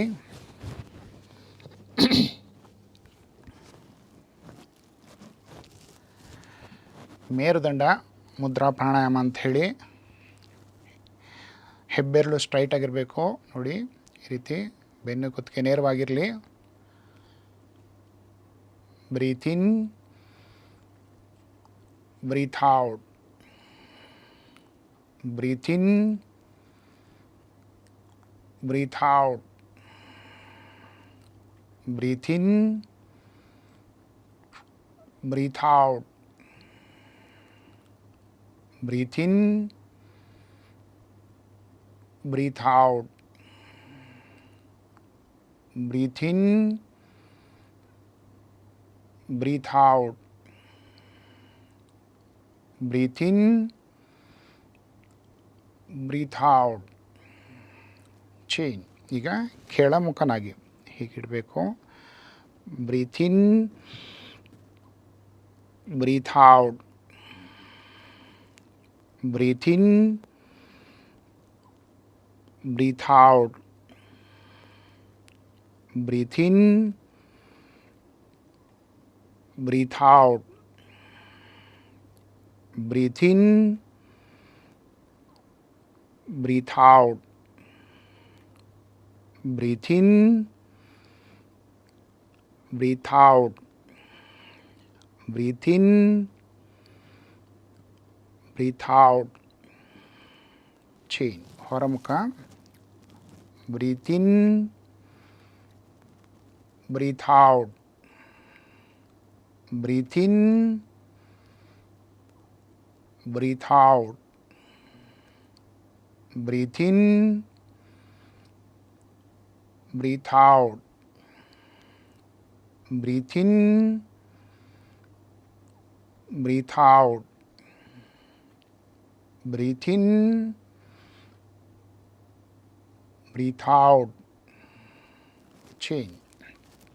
ಒಳಮುಖ, breathe in, breathe out, breathe in, breathe out, breathe in, breathe out, breathe in, breathe out, breathe in, breathe out, breathe in, breathe out, breathe in, breathe out. Relax.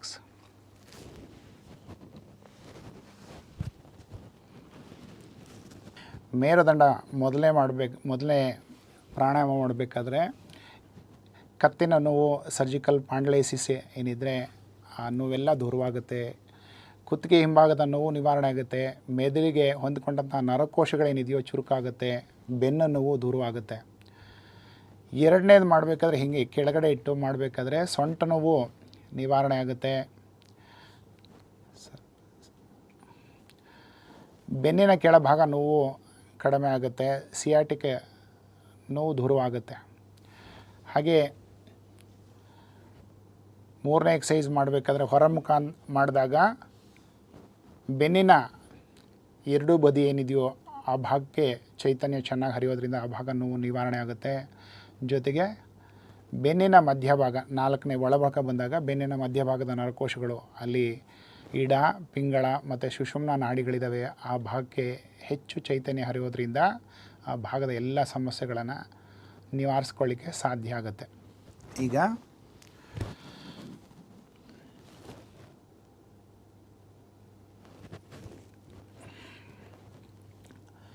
ಅನುಲೋಮ ವಿಲೋಮ ಪ್ರಾಣಾಯಾಮ ಮಾಡೋಣ.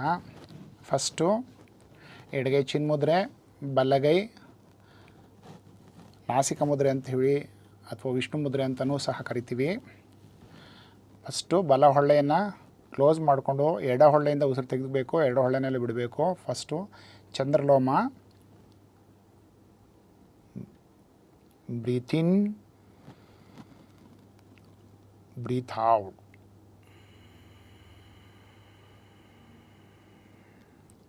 Breathe in, breathe out.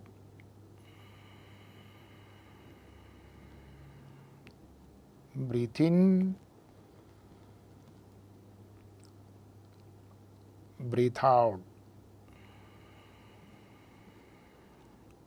Breathe in, breathe out. Breathe in, breathe out. Breathe in, breathe out. Breathe in, breathe out. ಈಗ ಚಂದ್ರ ಭೇದನ ಅಂಥೇಳಿ ಉಂಗುರದ ಬೆರಳನ್ನು ಮೂಗಿನ ಎಡಹೊಳ್ಳೆ ಮೇಲಿಟ್ಟು ಬಲ ಹೊಳ್ಳೆಯಿಂದ ಉಸಿರು ತೆಗೆದುಕೊಳ್ಳಿ. ಎಡಹೊಳ್ಳೆಯಿಂದ ಉಸಿರು ತೆಗೆದುಕೊಳ್ಬೇಕು, ಬಲ ಹೊಳ್ಳೆಯಲ್ಲಿ ಉಸಿರು ಬಿಡಬೇಕು. ಚಂದ್ರ ಭೇದನ. ಎಡಹೊಳ್ಳೆಯಿಂದ ಉಸಿರು ತೆಗೆದುಕೊಳ್ಳಿ, ಬಲ ಹೊಳ್ಳೆಯಲ್ಲಿ ಉಸಿರು ಬಿಡಿ. ಪುನಃ ಎಡಹೊಳ್ಳೆಯಿಂದನೇ ಉಸಿರು ತೆಗೆದುಕೊಳ್ಬೇಕು, ಬಲ ಹೊಳ್ಳೆಯಲ್ಲಿ ಉಸಿರು ಬಿಡಬೇಕು.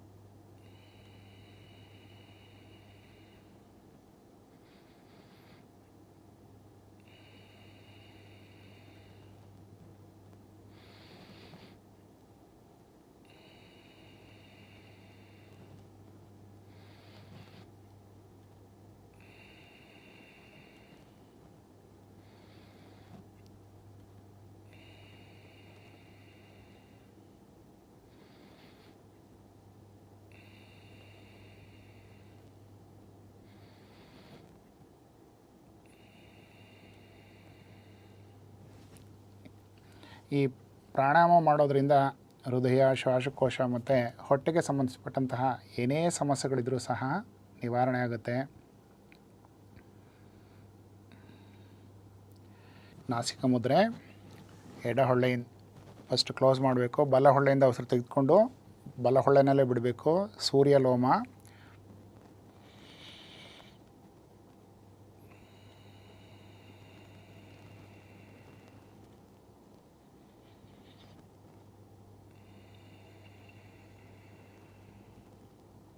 ದೀರ್ಘವಾಗಿ breathe in, breathe out, breathe in, breathe out, breathe in, breathe out, breathe in, breathe out, breathe in, breathe out, breathe in, breathe out. Relax. ಈಗ ಸೂರ್ಯ ಭೇದನ, ಬಲ ಹೊಳ್ಳೆಯಿಂದ ಉಸಿರು ತೆಗೆದುಕೊಳ್ಬೇಕು, ಎಡ ಹೊಳ್ಳೆನಲ್ಲಿ ಉಸಿರು ಬಿಡಬೇಕು, ಮತ್ತೆ ಪುನಃ ಬಲ ಹೊಳ್ಳೆಯಿಂದನೇ ಉಸಿರು ತೆಗೆದುಕೊಳ್ಬೇಕು. Breathe in, breathe out, breathe in, breathe out, breathe in, breathe out, breathe in, breathe out, breathe in, breathe out, breathe in, breathe out, breathe in, breathe out, breathe in, breathe out.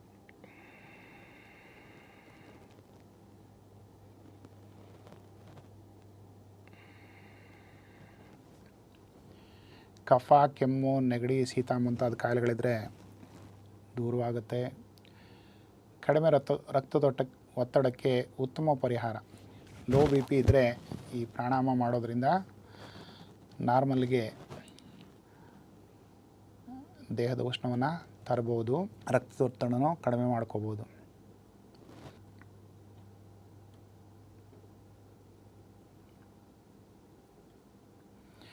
ನಾಡಿ ಶೋಧನಾ ಪ್ರಾಣಾಯಾಮ, ಇದನ್ನು ಅನುಲೋಮ ವಿಲೋಮ ಪ್ರಾಣಾಯಾಮ ಅಂತಲೂ ಸಹ ಕರೀತಾರೆ. ಎಡಗೈ ಚಿನ್ಮುದ್ರೆ, ಬಲಗೈ ನಾಸಿಕ ಮುದ್ರೆ. ಎಡ ಹೊಳ್ಳೆಯಿಂದ ಉಸಿರು ತೆಗೆದುಕೊಳ್ಬೇಕು, ಬಲ ಹೊಳ್ಳೆನಲ್ಲಿ ಉಸಿರು ಬಿಡಬೇಕು. ಬಿಟ್ಟಂಥ ಹೊಳ್ಳೆಯಿಂದನೇ ಉಸಿರು ಎಳ್ಕೋಬೇಕು, ಪಕ್ಕದ ಹೊಳ್ಳೆನಲ್ಲಿ ಉಸಿರು ಬಿಡಬೇಕು.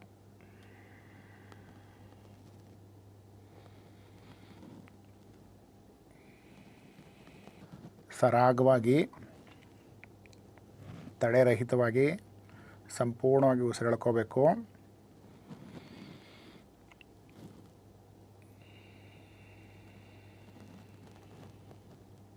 ಮನಸ್ಸು ಉಸಿರಿನೊಂದಿಗೆ ಕೇಂದ್ರೀಕೃತವಾಗಬೇಕು ಅಥವಾ ಲಯಗೊಳ್ಳಬೇಕು.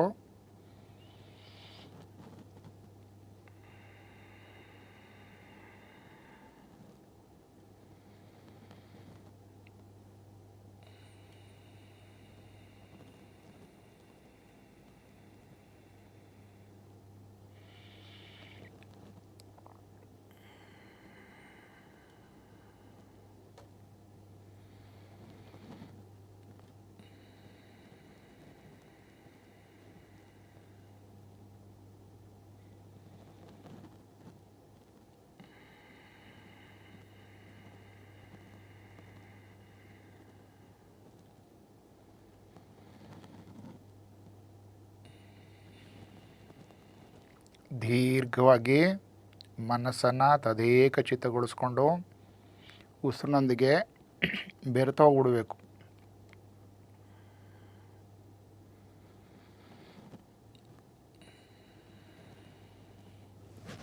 ರಿಲ್ಯಾಕ್ಸ್. ಈ ಪ್ರಾಣಾಯಾಮ ತುಂಬ ಉಪಯುಕ್ತ, ವಿದ್ಯಾರ್ಥಿಗಳಿಗಂತೂ ತುಂಬ ಉಪಯುಕ್ತ. ಕಾರಣ ನೆನಪಿನ ಶಕ್ತಿ ಮತ್ತು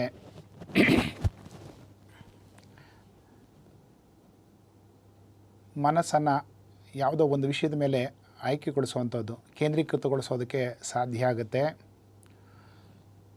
ದೇಹದಲ್ಲಿರುವಂತಹ ನರನಾಡಿಗಳೇನಿದೆ ಶುದ್ಧವಾಗುತ್ತೆ. ನರ ದೌರ್ಬಲ್ಯ ಇದ್ದರೆ ನಿವಾರಣೆ ಆಗುತ್ತೆ.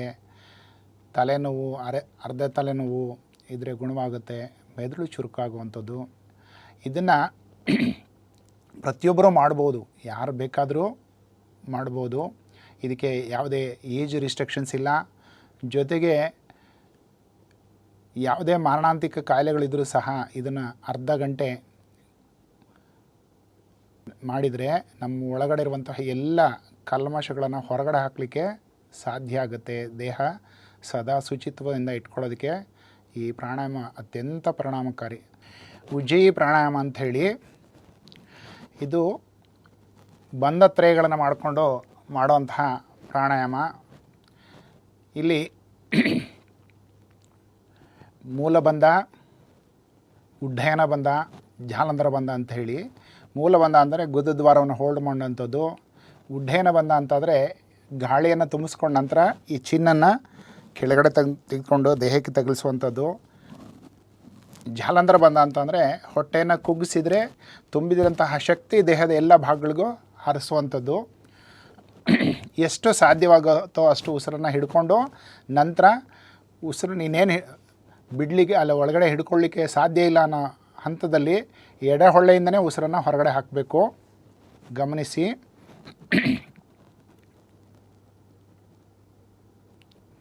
ಪೂರ್ಣ ಒಂದು ಸರ್ತಿ ಉಸಿರು ಪೂರ್ತಿ ಹೊರಗಡೆ ಹಾಕಿ ಎರಡು ಒಳ್ಳೆಯ ಮೂಲ ಬಂದ.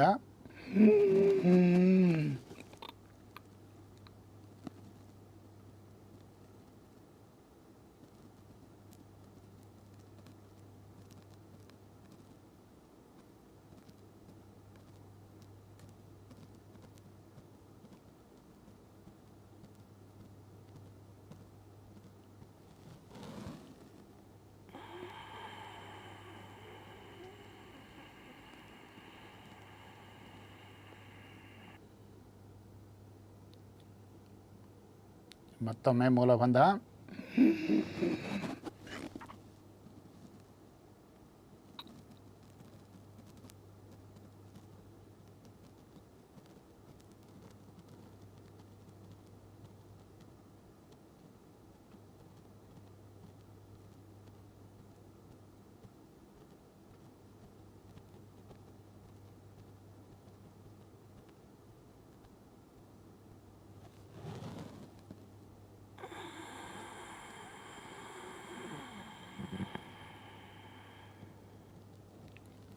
ಪೂರ್ಣ ಉಸಿರನ್ನು ನಿಧಾನವಾಗಿ ಹೊರಗಡೆ ಹಾಕಬೇಕು.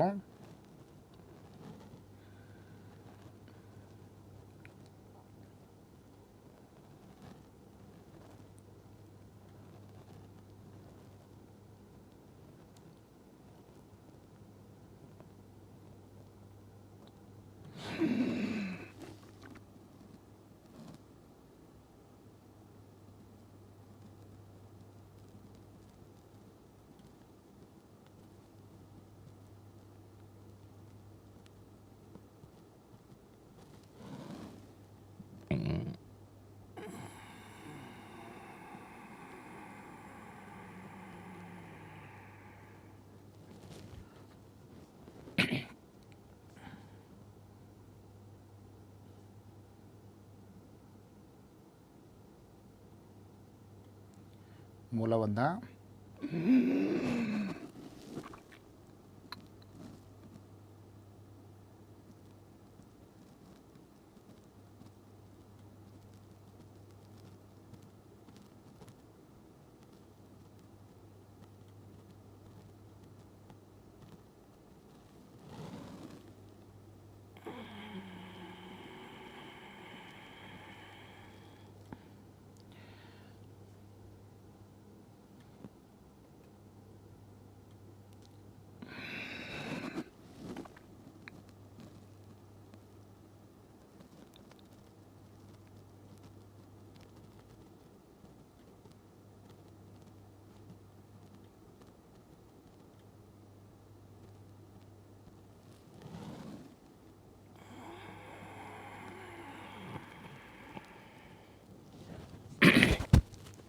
ಪ್ರಾರಂಭದಲ್ಲಿ ಒಂದು 4 ರಿಂದ 5 ಬಾರಿ ಮಾಡಬೇಕು. ನಂತರ ಹಂತ ಹಂತವಾಗಿ ಅದನ್ನು ಹೆಚ್ಚು ಮಾಡ್ತಾ ಹೋದರೆ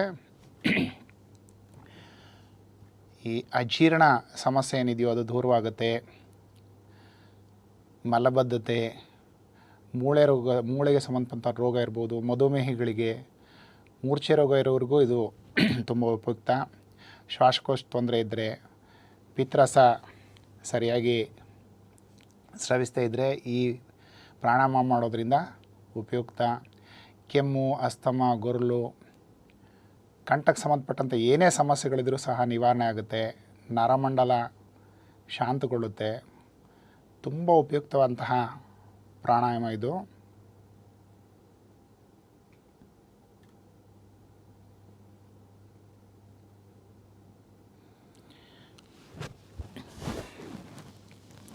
ಭ್ರಾಮರಿ ಅಂತ ಹೇಳಿ ಇನ್ನೊಂದು, ಇದನ್ನು ಕೈಯನ್ನು ಹೀರಿಗಿಟ್ಕೊಂಡು ಕಿವಿ ಇದೆಯಲ್ಲ, ಕಿವಿಯ ಈ ಮೂಳೆ ಬರುತ್ತೆ ಇಲ್ಲಿ, ಇದನ್ನು ಕ್ಲೋಸ್ ಮಾಡಿಕೊಂಡು ಹೊರಗಡೆ ಗಾಳಿ ಒಳಗಡೆ ಬಾರದೇ ರೀತಿಯಲ್ಲಿ ತಡೆದು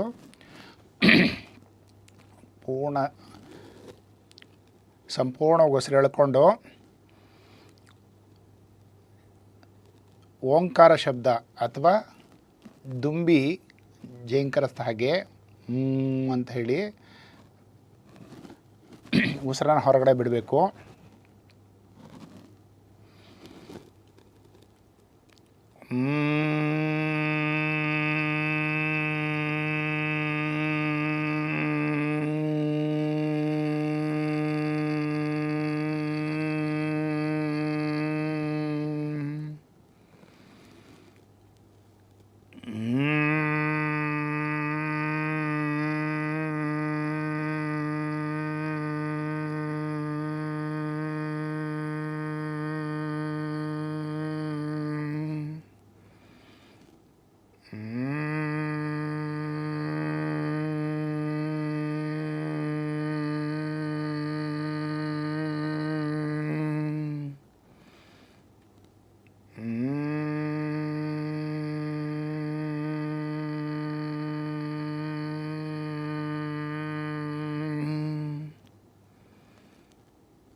ರಿಲ್ಯಾಕ್ಸ್.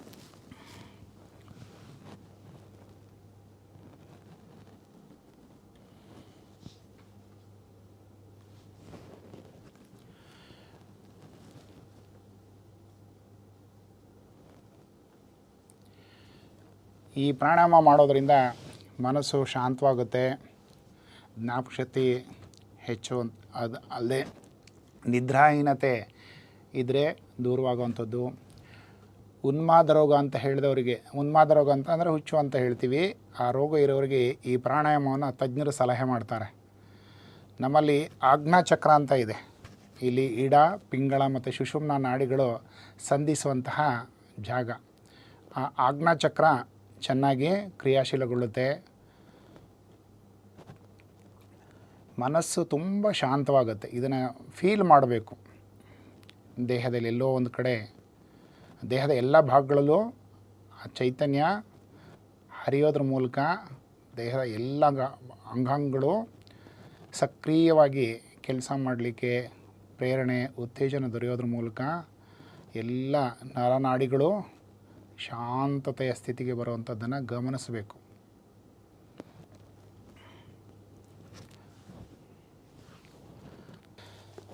ಶೀತಲಿ ಪ್ರಾಣಾಯಾಮ,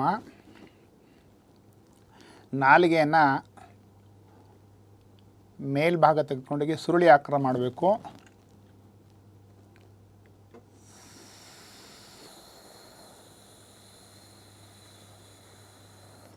ಚೆನ್ನಾಗಿ ಉಸಿರು ಎಳ್ಕೋಬೇಕು. ತಣ್ಣಗೆ ಗಾಳಿ ದೇಹದೊಳಗೆ ಪ್ರವೇಶ ಮಾಡೋದನ್ನು ಗಮನಿಸಬೇಕು. ನಂತರ ನಿಧಾನವಾಗಿ ಹೊರಗಡೆ ಬಿಡಿ.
ಈ ಪ್ರಾಣಾಯಾಮ ಮಾಡೋದ್ರ ಮೂಲಕ ದೇಹ ಉಷ್ಣವಾಗಿದ್ದರೆ ಉಷ್ಣತೆಯಿಂದ ಹೊರಬರಲಿಕ್ಕೆ ಸಾಧ್ಯ ಆಗುತ್ತೆ. ಯಾಕಂದರೆ ತಣ್ಣನ ಗಾಳಿ ದೇಹದಲ್ಲಿ ಹೋದಾಗ ದೇಹದೆಲ್ಲ ಉಷ್ಣತೆ ಕಡಿಮೆ ಮಾಡ್ಕೊಳ್ಳಿಕ್ಕೆ ಸಾಧ್ಯ ಆಗುತ್ತೆ.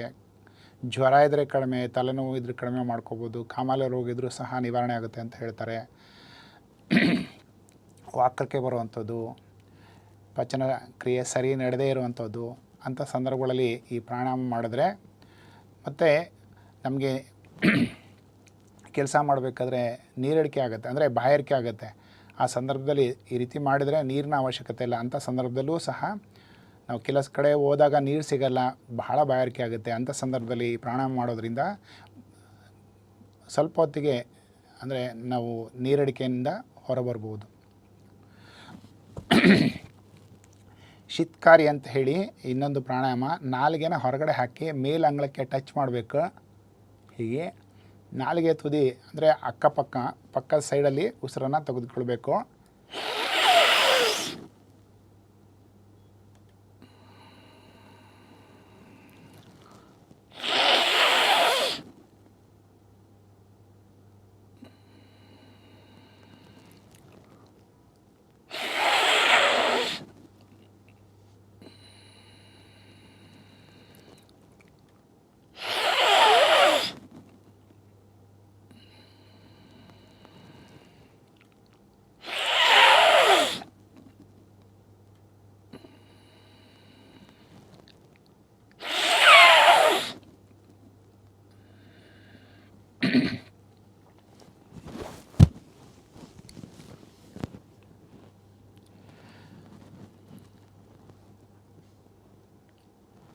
ಶಿತ್ಕಾರಿ ಪ್ರಾಣಾಯಾಮ ಮಾಡೋದ್ರಿಂದ ಬಾಯಿ ದುರ್ವಾಸನೆ ಹೋಗುತ್ತೆ, ಹಲ್ಲು ನೋವು, ಒಸಡು ಸಮಸ್ಯೆ ಇದ್ದರೆ ದೂರವಾಗುತ್ತೆ.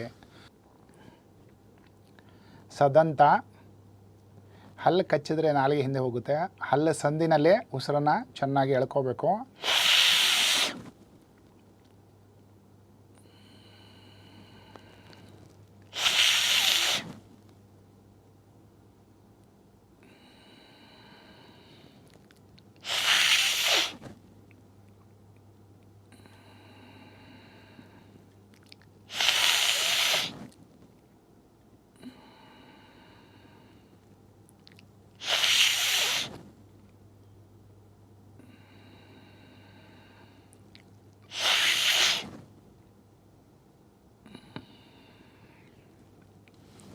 ಉಷ್ಣಕ್ಕೆ ಸಂಬಂಧಪಟ್ಟಂಥ ಸಮಸ್ಯೆಗಳು ಏನೇ ಇದ್ದರೂ ಸಹ ಇದರಿಂದ ದೂರವಾಗುತ್ತೆ. ಈಗ ಶ್ವಾನ ಪ್ರಾಣಾಯಾಮ ಅಂಥೇಳಿ ಕೈಯನ್ನು ಹೀಗೆ ಇಟ್ಕೋಬೇಕು. ನಾಲಿಗೆನ ಹೊರಗಡೆ ಹಾಕಬೇಕು. ಗಂಟಲಿಂದ ಉಸಿರನ್ನು ಹೊರಗಡೆ ತಳ್ಳಬೇಕು.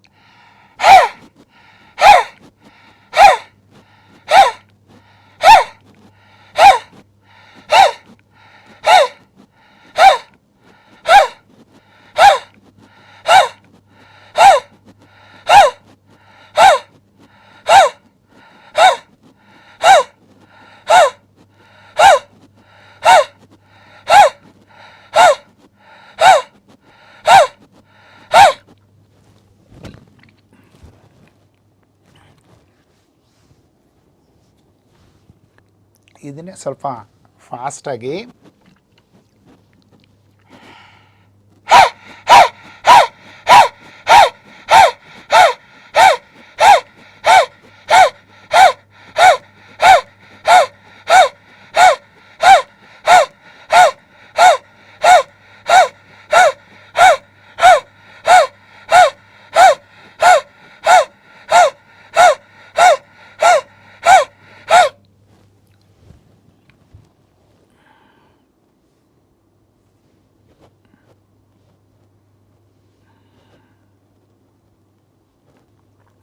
ನಾಲಿಗೆಗೆ ಸಂಬಂಧಪಟ್ಟಂಥ ಸಮಸ್ಯೆ ಇದ್ರೂ ಸ್ವಲ್ಪ ದೂರವಾಗುವಂಥದ್ದು, ಗಂಟಲು ನೋವು, ಜೀರ್ಣಶಕ್ತಿ ಹೆಚ್ಚಾಗುತ್ತೆ, ಬಾಯಿ ದುರ್ವಾಸನೆ ದೂರವಾಗೋದಲ್ಲದೆ ಚರ್ಮ ರೋಗ ಏನಾದರೂ ಇದ್ದರೂ ಸಹ ಅದು ನಿವಾರಣೆ ಆಗುತ್ತೆ. ಹೊಟ್ಟೆ ನೋವಿದ್ರೂ ಸಹ ಕಡಿಮೆ ಆಗುತ್ತೆ. ಇದನ್ನು ಕ್ರಮವತ್ತು ಪ್ರತಿನಿತ್ಯ ಅಭ್ಯಾಸ ಮಾಡ್ಕೊಂಡು ಬಂದರೆ ಈ ಎಲ್ಲ ಪ್ರಾಣಾಯಾಮಗಳನ್ನು ನಾವು ದೇಹನೂ ಚೆನ್ನಾಗಿ ಇಟ್ಕೋಬಹುದು, ಮನಸ್ಸು ಪ್ರಾಣಶಕ್ತಿ ದೇಹದಲ್ಲಿ ಚೆನ್ನಾಗಿರೋದ್ರಿಂದ ನಮ್ಮ ದೇಹಾರೋಗ್ಯ ಏನಿದೆಯೋ ದಿನೇ ದಿನೇ ಉತ್ತಮವಾಗುತ್ತೆ. ಮನ ಏವ ಮನುಷ್ಯಾಣ ಕಾರಣ ಬಂಧ ಮೋಕ್ಷ ಅಂತ ಹೇಳ್ತೀವಿ. ನಮ್ಮ ಮನಸ್ಸೇ ದೇಹವನ್ನು ಅನಾರೋಗ್ಯಗೊಳಿಸ್ಕೊಳ್ಳೋದಕ್ಕೂ ಕಾರಣ. ಮನಸ್ಸು ಸ್ಥಿರವಾಗಿದ್ದರೆ, ಸದೃಢವಾಗಿದ್ದರೆ ದೇಹದಲ್ಲಿ ಎಲ್ಲ ಅಂಗಾಂಗಗಳು ಸದೃಢವಾಗುತ್ತೆ. ಜೊತೆಗೆ ಪ್ರಾಣಶಕ್ತಿ ಚೆನ್ನಾಗಿ ಆ ಎಲ್ಲ ಅಂಗಾಂಗಗಳಿಗೂ ಹರಿಸ್ಕೊಳ್ಳೋದ್ರ ಮೂಲಕ ಅಥವಾ ಹಾಯಿಸ್ಕೊಳ್ಳೋದ್ರ ಮೂಲಕ ಆ ಎಲ್ಲ ಅಂಗಾಂಗಗಳು ಚೆನ್ನಾಗಿರೋದ್ರಿಂದ ಅವುಗಳು ತಮ್ಮ ಕೆಲಸವನ್ನು ತಾವು ಸಕಾಲದಲ್ಲಿ ಸರಿಯಾಗಿ ನಿರ್ವಹಿಸ್ಕೊಂಡು ಬರಲಿಕ್ಕೆ ಸಾಧ್ಯ ಆಗುತ್ತೆ. ಒಳಗಡೆ ಇರುವಂತಹ ಎಲ್ಲ ಅಂಗಾಂಗಗಳು ಚೆನ್ನಾಗಿದ್ದರೆ ನಾವು ಆರೋಗ್ಯವಾಗಿರಲಿಕ್ಕೆ ಸಾಧ್ಯ ಆಗುತ್ತೆ. ಪ್ರಾಣಶಕ್ತಿಯನ್ನು ಪೂರ್ಣ ಶರೀರದಲ್ಲಿ ಹಾಯಿಸ್ಕೊಳ್ಳೋದ್ರ ಮೂಲಕ ನಮ್ಗೆ ಗೊತ್ತಿಲ್ಲದೇ ನಾವು ದಿನೇ ದಿನೇ ಆರೋಗ್ಯವಾಗಿರಲಿಕ್ಕೆ, ಒಳಗಡೆ ಇರುವಂತಹ ಇಮ್ಯೂನ್ ಸಿಸ್ಟಮ್ಸ್ ಎಲ್ಲ ಚೆನ್ನಾಗಿ ಕ್ರಿಯೆಗೊಳ್ಳೋದ್ರಿಂದ, ಎಲ್ಲ ಗ್ರಂಥಿಗಳು ಚೆನ್ನಾಗಿ ಆ್ಯಕ್ಟಿವೇಟ್ ಆಗೋದ್ರಿಂದ, ನರವ್ಯೂಹಗಳು ಚೆನ್ನಾಗಿ ಕ್ರಿಯಾಶೀಲಗೊಳ್ಳೋದ್ರಿಂದ ಆರೋಗ್ಯ ವೃದ್ಧಿಯಾಗುತ್ತೆ. ಹಾಗಾಗಿ ಮುಂಬರುವ ದಿನಗಳಲ್ಲಿ ನಾವು ನಮ್ಮನ್ನು ರಕ್ಷಿಸ್ಕೋಬೇಕಾಗತ್ತೆ. ಹಾಗಾಗಿ ಪ್ರಾಣವನ್ನು ಚೆನ್ನಾಗಿ ಹಾಯಿಸ್ಕೊಳ್ಳೋದ್ರ ಮೂಲಕ ದೇಹವನ್ನು ಸದೃಢಗೊಳಿಸ್ಕೊಂಡು ಆರೋಗ್ಯವಾಗಿ ಇರಲಿಕ್ಕೆ ನಾವು ಸದಾ ಚಿಂತಿಸಬೇಕು. ಜೊತೆಗೆ ಅದರಲ್ಲಿ ಕ್ರಿಯಾಶೀಲಗೊಳ್ಳಬೇಕು.